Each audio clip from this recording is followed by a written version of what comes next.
Bismillahirrahmanirrahim. In this video we will discuss the head and neck. Okay, so I will told you जो school की bones होती हैं ना वो 22 होती हैं, ठीक है, जो कि आपके ब्रेन को प्रोटेक्ट करती हैं, ठीक है। आपकी 8 क्रेनियल बोन्स होती हैं और 14 फेशियल बोन्स होती हैं। आपके स्कल के अंदर आपकी हेड और क्या आती है, फेस। 8 क्रेनियल बोन्स में आपकी फ्रंटल आ जाती है, पैराइटल आती है, टेम्पोरल आती है, ऑसिपिटल, स्फेनॉइड और एथमॉइड, ठीक है। अब हम इसको वन बाय वन डिस्कस करेंगे। फेशियल बोन में आपको मैंने याद करवाया कि 14 टोटल 22 होती हैं। 14 के अंदर mandible, maxilla, zygomatic, nasal, lacrimal, palatine, inferior, nasal और वोमर बोन होती हैं। ये सारी दो होती हैं। मैंडिबल और वोमर जो है वो एक ही होती है, ठीक है। अब you can see in this picture, इसमें जो प्राइटल बोन में आप टेम्पोरल बोन में आपने याद रखना है कि इसके ना 4 प्रोसेसेस होते हैं। कौन कौन से? स्टाइलॉइड प्रोसेस होता है, मेस्टॉइड होता है, जाइगोमेटिक होता है और पेट्रस होता है। एथमॉइड के 2 पार्ट्स होते हैं, क्रिब्रिफॉर्म जो कि एंटीरियर क्रेनियल फोसा में होता है और नेजल सेप्टम के अंदर इसकी परपेंडिकुलर प्लेट होती है। Okay, so ethmoid bone में you can see in this picture there is a cribriform plate which is the anterior cranial fossa, perpendicular plate of the ethmoid bone, vomer plus the septal cartilage। ये सारे मिलके क्या बनाते हैं? Nasal septum. सो आपको पता होना चाहिए कि नेजल सेप्टम जो है वो कैसे बनता है। पहले क्रिब्रिफॉर्म प्लेट आती है, फिर परपेंडिकुलर प्लेट आती है और फिर वोमर है। Okay, so in this picture you can also see ethmoid है, सेप्टल कार्टिलेज और वोमर बोन है और नीचे जो है वो पैलाटाइन बोन आती है। अब आप अगर हम नोज़ को देखें तो नोज़ जो है वो कैसे बनता है? नोज़ सेप्टम से और एक्सटर्नल नोज़ से।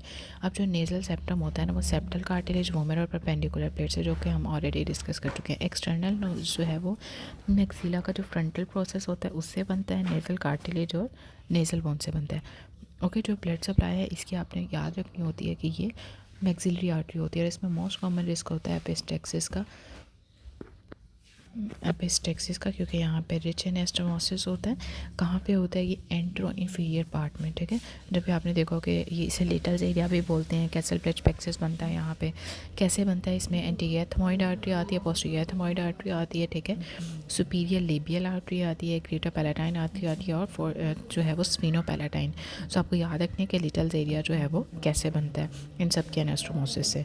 Okay, so now will discuss the orbit. Orbit कैसे बनता है? अगर आप अपनी आय से को तो उसकी जो रूट है वो फ्रंटल बोन फ्लोर जो है वो जाइगोमेटिक मैक्सिला से बनता है, मीडियल वॉल मैक्सिला लेक्रिमल और एथमॉइड से बनता है और जो लेटरल वॉल होती है उसकी जाइगोमेटिक और ग्रेटर विंग ऑफ स्फेनॉइड से बनती है।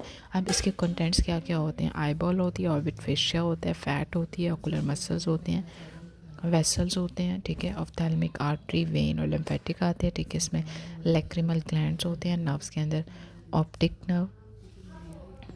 नर्व ऑर्बिट के कंटेंट्स के अंदर ऑप्टिक नर्व आती है, 3rd, 4th और 6th नर्व आएगी।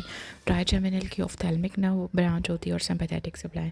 ओके, अब हम डिस्कस करेंगे स्कल के सूचर्स। तो आपको पता होना चाहिए फ्रंटल में हम ऑलरेडी पढ़ा हुआ है, लेकिन यह है कि अब हम अच्छे से रिवीजन नहीं करते तो हमें याद नहीं आती चीज़ें। इसमें देखो फ्रंटल बोन के अंदर ये कौन सा सूचर होता है? कॉर्नर सूचर होता है। 2 पैराइटल बोन के अंदर जो है वो सैजिटल सूचर होता है और पीछे जो 3 बोन पैराइटल और जो ऑसिपिटल है ये मिलके क्या बनाती है? लैम्डोइड सूचर। ओके, सो आपको पता होना चाहिए कि जो स्कल के जॉइंट्स होते हैं ये इमूवेबल होते हैं, फाइबर्स होते हैं, इसे हम सूचर्स बोलते हैं। ओके, हो गया। Next we will discuss the pterion. Pterion बहुत इंपॉर्टेंट है। जब आपसे पूछा जाए कि थिनेस्ट और मोस्ट फ्रैक्चरेबल पार्ट जो है ना वो ये होता है, ठीक है। यहाँ पे क्या होता है? मिडिल मेनिंजियल आर्टरी होती है जो कि ब्रांच होती है किसकी? मैक्सिलरी आर्टरी की। यहाँ पे डीप एंटीरियर ब्रांच अगर रप्चर हो जाए तो एक्स्ट्रा ड्यूरल हैमरेज हो जाता है, ठीक है। बेसिकली ये एरिया ऑफ टीरियन है क्या? ये एरिया जहाँ पे फ्रंटल, प्राइटर और स्फीनोइड जो है वो आपस में कन्वर्ज करती हैं, ठीक हो गया। स्क्वेमस सूचर भी आपको बताना चाहिए जो टेम्पोरल और प्राइटर के दरमियान में होता है, इसे स्क्वेमस सूचर्स बोलते हैं। Now will discuss the fontanelle. ये भी बहुत इंपॉर्टेंट है, आपको बताना चाहिए बेसिकली ये क्या है। जो कोरनल और सैजिटल सूचर के दरमियान गैप होता है उसे एंटीरियर फॉन्टेनेले कहते हैं। ये 18 मंथ ऑफ द एज पे क्लोज होता है। पोस्टीरियर फॉन्टेनेले जो है ये लैम्डा से ऊपर वाले को एंटीरियर को ब्रैगमा भी बोलते हैं, इसको लैम्डा बोलते हैं। इसमें मेम्ब्रेनियस गैप होता है और ये क्लोज होता है 3 मंथ। वो 18 मंथ पे, ये 3 मंथ पे। ये साथ साथ याद करते रहें। फॉन्टेनेले का क्या काम होता है? बेसिकली ये पैसेज करता है, फैसिलिटेट करता है via the birth canal, allow करते हैं ब्रेन डेवलपमेंट को। क्लिनिकली इंपॉर्टेंट होता है। अगर तो संकन है तो डिहाइड्रेटेड है और बल्जिंग है तो हाइड्रोसेफेलस है या फिर मेनिंजियल कोई भी मेनिंजाइटिस का हुआ है। इसमें आप क्रेनियल फोसा देख सकते हैं, एंटीरियर है, मीडियल है और पोस्टीरियर क्रेनियल फोसा है। Okay, now we will discuss the fossa content, bones और फोरामिनास। ओके, अब जो इंफ्राटेम्पोरल फोसा होता है ना ये इरोड करता है किसे? Floor of the middle cranial fossa को। अब it will have to cross the greater wing of the sphenoid. अब हम डिस्कस करेंगे इसकी बोन्स को। इंटीरियर क्रेनियल फोसा में आप खुद सोचें कौन कौन सी बोन आती है। फ्रंटल बोन आती है, ठीक है, लेसर विंग और स्फेनॉइड आती है, क्रीबरी फॉर्म आएगी प्लेट। इसमें सिर्फ एक ही फोरामेना होता है, बहुत ही ऑल्फैक्टरी। अब मिडल क्रेनियल फोसा का आपने याद रखना है इसकी ये कैसे बनता है। अब ये मिडल पार्ट है ना, इसमें ही सैलर रशा होगा, इसमें ग्रेटर विंग होगा, इसमें पेट्रस पार्ट आता है टेम्पोरल बोन का। अब इसमें ऑप्टिक कैनाल होती है, ठीक है, सुपीरियर ऑर्बिटल फिशर होता है, लेसरम, ओवेल, रोटंडम और स्पाइनोजम, ये फोरामिनाज होते हैं। अभी मैं आपको बताऊंगा इसमें से क्या क्या पास करते हैं, बहुत इंपॉर्टेंट है। इसमें से एक एक MCQs बनेगा, ठीक है। पोस्टीरियर क्रेनियल फोसा जो है इसमें से ब्रेन, ये जो जिसमें फोरामेन मैग्नम होता है बड़ा सा, ये कैसे बनता है। Petrous part of the temporal bone में, ऑसिपिटल बोन में इसमें से क्या पास होता है। इंटरनल अकोस्टिक मीटस है और जुगुलर फोरामेन होता है, फोरामेन मैग्नम होता है और हाइपोग्लोसल कैनाल होती है। अब इसमें अगर आप स्ट्रक्चर देखो, इंटीरियर क्रेनियल फोसा में ऑल्फैक्टरी फोरामिनाज होते हैं, ऑल्फैक्टरी नर्व पास करती है। मिडिल क्रेनियल फोसा में ऑप्टिक कैनाल होती है, इसमें से ऑप्टिक नर्व, ऑफ्थैल्मिक आर्टरी और ऑफ्थैल्मिक वेन पास करती हैं। ये देख लिया हमने ऑप्टिक कैनाल ना। अब इसमें सुपीरियर ऑर्बिटल फिशर होता है, मैंने आपको याद कराया था, रोटंडम, ओवेल, स्पाइनोजम और लेसिनम। अब आपने ये याद रखना है कि सुपीरियर ऑर्बिटल फिशर से ना 3rd, 4 और 6 पास कर रही होती है, ठीक है। और 5 की 3 ब्रांचेस होती हैं ना, ऑफ्थैल्मिक, मैक्सिलरी और मैंडिबल। ऑफ्थैल्मिक जो है वो तो इसमें से पास होगी ऑर्बिटल फिशर्स में से। अब बात होगी आपने याद रखने आरो, रोटंडम और ओवेल, ठीक है। रोटंडम में से सेकंड उसकी डिवीजन पास करती है और इस 5 की ट्राइजेमिनल की, और ओवेल में से 3rd वाली अब ये सप्लाई करती है लोअर जॉ को, ठीक है। ये बहुत इंपॉर्टेंट है। इसमें स्पाइनोजम के अंदर से middle meningeal artery, middle meningeal vein और लेसरम में से greater petrosal nerve, okay. Posterior cranial fossa के अंदर internal acoustic meatus, jugular foramen, hypo canal, hypoglossal canal, foramen magnum होता है। अब इंटरनल अकोस्टिक मीटस में से वेस्टिबुलोकोक्लियर होती है ना, आपने इसमें 7 और 8 याद रखती हैं। जुगुलर फोरामिनास के अंदर से 9, 10 और 11 ये अभी याद कर लें। जुगुलर में से 9, 10 और 11, ठीक है। Internal jugular vein, sigmoid sinus होता है, इंफीरियर पेट्रोजल साइनस होता है। हाइपोग्लोसल के अंदर से 12 होती है, ओके। सो फोरामेन मैग्नम में से medulla, meninges, vertebral artery, spinal arteries और स्पाइनल एसेसरी नर्व पास होती है।